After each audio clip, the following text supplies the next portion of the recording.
Okay students, आपका exam पूरा हो चुका है जेईई मेन का, और अब हम आपके सामने स्मार्ट अचीवर्स की तरफ से क्वेश्चंस के सॉल्यूशन लेके आ गए हैं। और यहाँ पे सबसे फास्ट, सबसे तेज आप लोगों के लिए सॉल्यूशन हम ला रहे हैं with most of the questions and most correct options. तो उसी सीरीज में आप देख रहे हो फिजिक्स के लिए मैं पराग सिंघल लेके आया हूं आपके लिए आज एक क्वेश्चन। ये अभी आया है, बिल्कुल अभी पेपर में आया है। इसको देखिए, क्वेश्चन को, बहुत ही इजी क्वेश्चन है। हम लोग इसको हमेशा क्लास में करते हैं और आप देखिए फटाफट इसको करते हैं। A car moving on straight line travel in same direction. तो एक इसके अंदर बेसिकली ये काइनेमेटिक्स का क्वेश्चन है, और काइनेमेटिक्स के अंदर आप लोगों ने इस तरह के बहुत सारे क्वेश्चन किए हैं जहां पे हम एवरेज वेलोसिटी निकालते हैं जर्नी के अंदर, जहां पे कार अलग अलग स्पीड से, अलग अलग वेलोसिटी से चल रही है। तो यहां पे भी क्या हो रहा है, एक कार ट्रेवल कर रही है from one point, suppose this is point 1 and this is point 2। तो यहां पे एक कार ट्रेवल कर रही है from point 1 to 2। A car moving on a straight line travel in same direction, so it is travelling only in the same direction half a distance with uniform velocity v1। तो यदि ये distance हम d ले लें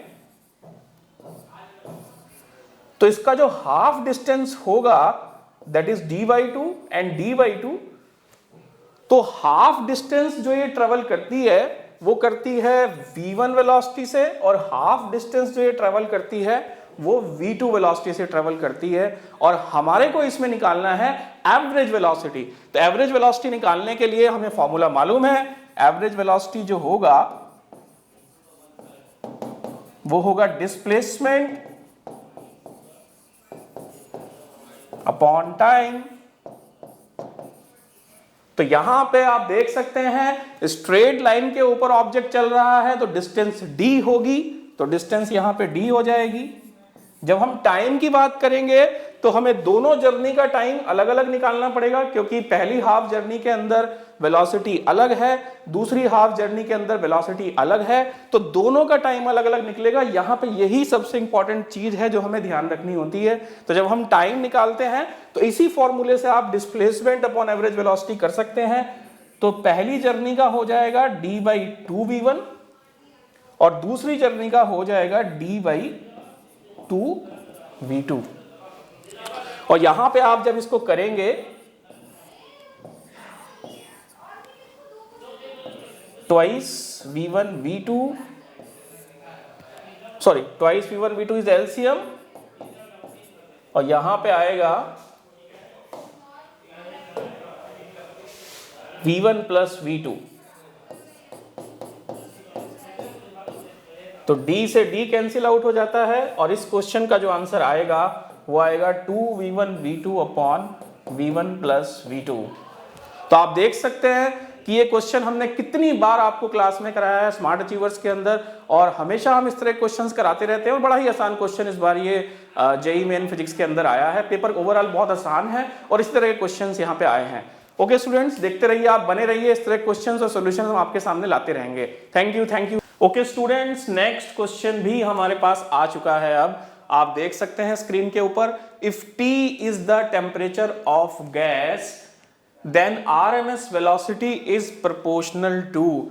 तो हम लोगों ने इसका भी फॉर्मूला याद किया हुआ है। RMS वेलोसिटी का फॉर्मूला आप स्ट्रेट अवे याद करते हैं काइनेटिक थ्योरी ऑफ गैसेस के अंदर, और RMS वेलोसिटी को हम लिखते हैं, यदि आप लोगों को मालूम हो, थोड़ा भी याद होगा, तो RMS वेलोसिटी के लिए जो हम लिखते हैं word VRMS। Remember student, VRMS, और इसकी वैल्यू होती है, आप सब लोगों को मालूम है, √3RT/m। और एक गैस के लिए, किसी पर्टिकुलर गैस के लिए R और M की वैल्यू कांस्टेंट होती है।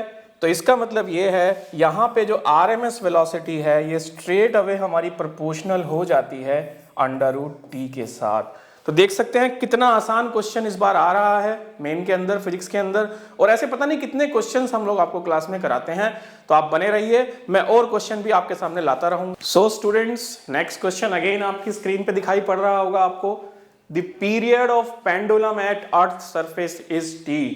तो किसी भी सिंपल पेंडुलम के लिए टाइम पीरियड का जो फॉर्मूला होता है हमें मालूम है, वो होता है 2 pi √m L upon G। यहां पे जो L है that is the length of pendulum और G है एक्सेलरेशन ड्यू टू ग्रेविटी। लेकिन हमारे को इस क्वेश्चन में निकालना है time period of pendulum at a distance twice the radius of earth. तो यदि हम रेडियस के ट्वाइस चले जाते हैं, इफ सरफेस की बात करें, this is the formula at surface. यदि हम सरफेस को देखें, ये अर्थ है तो ये है रेडियस, तो ये फॉर्मूला है अर्थ की सरफेस पे, लेकिन हमें निकालना है 2r के ऊपर। तो 2r पे जैसे ही हम जाएंगे तो g की वैल्यू में चेंज आ जाएगा और उस चेंज के साथ हमें टाइम पीरियड निकालना पड़ेगा। तो कहते हैं इसको, g का फॉर्मूला हमें सबको मालूम है, g का फॉर्मूला होता है gm अपॉन आर स्क्वायर, हम सब लोग जानते ही हैं, ये हमने ग्रेविटेशन के अंदर पढ़ा है। तो इन केस यदि 2r कर दिया हमने इसको, इफ रेडियस बिकम 2r तो it will become 4r square, और इसको g डैश बोल देते हैं। तो g डैश हमारा आ जाएगा g/4, क्योंकि gm अपॉन आर स्क्वायर होता है और ओरिजिनल g, तो ये आ जाएगा g/4। तो यदि हम t डैश निकालें तो ये हो जाएगा 2 under root l upon g/4। तो पहले हमने g को निकाल लिया है और अब g को हमने यहाँ प्लेस कर दिया है। तो यहाँ से आप देखेंगे ये आ जाएगा 2 अंडर रूट 4, ऊपर चला जाएगा और बाहर आ जाएगा अंडर रूट से, तो ये बन जाएगा 2 इंटू L/G, जो कि ऑलरेडी हमारा पहला t है। तो यहाँ पे आप देख सकते हैं कि t डैश हमारा इक्वल आ गया है 2t के। तो यही इस क्वेश्चन का आंसर होगा। बने रहिए हमारे साथ, हम इसी तरह क्वेश्चन आपके सामने लाते रहेंगे। Thank you.